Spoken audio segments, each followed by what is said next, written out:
At first glance, it looks like any other quiet Japanese village. Welcome to our deep dive. Today we're traveling to a remote hamlet in Japan's Iya Valley, a place called Nagoro. It's a village that has become a global symbol for a crisis many nations are only just beginning to face. But look closer, and you'll realize nobody here is actually breathing. Once a bustling hub with over 300 residents, Nagoro's population has plummeted. Today, only about 30 people remain, most over the age of 70. But if you walked through its streets, you'd see hundreds of faces.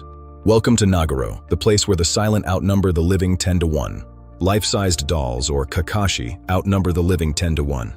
They sit at bus stops, work in fields, and wait in hallways. This isn't a ghost story, it's a memorial.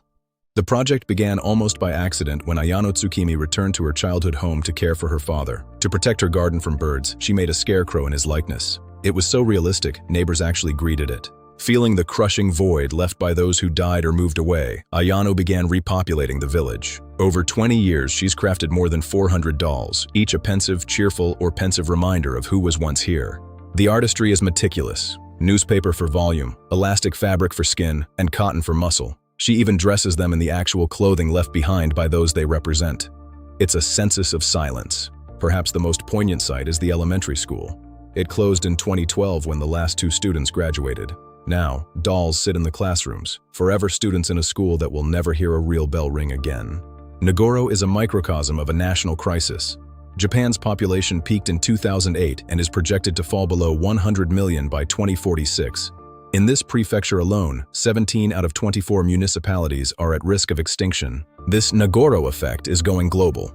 60% of the world now lives in countries with fertility rates below replacement. Europe's senior population is projected to reach nearly 30% by 2050. The rural exodus has left 9 million abandoned homes, or akiya, across Japan.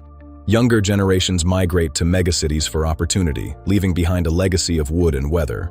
Communities are fighting back. From creative depopulation models attracting tech workers with high-speed internet to government incentives for young couples to move to rural towns. But visibility through tourism alone isn't enough. For Ayano, these dolls aren't haunting, they are a way to bring back memories. They serve as a visceral reminder that demographic collapse isn't just a statistic, it's a loss of collective identity. As the physical village decays, these dolls hold a silent vigil. They tell a story of where we've been, and perhaps where we're all headed if we don't find new ways to sustain the places we love. Subscribe and like to see more strange places in the world. Thanks for watching.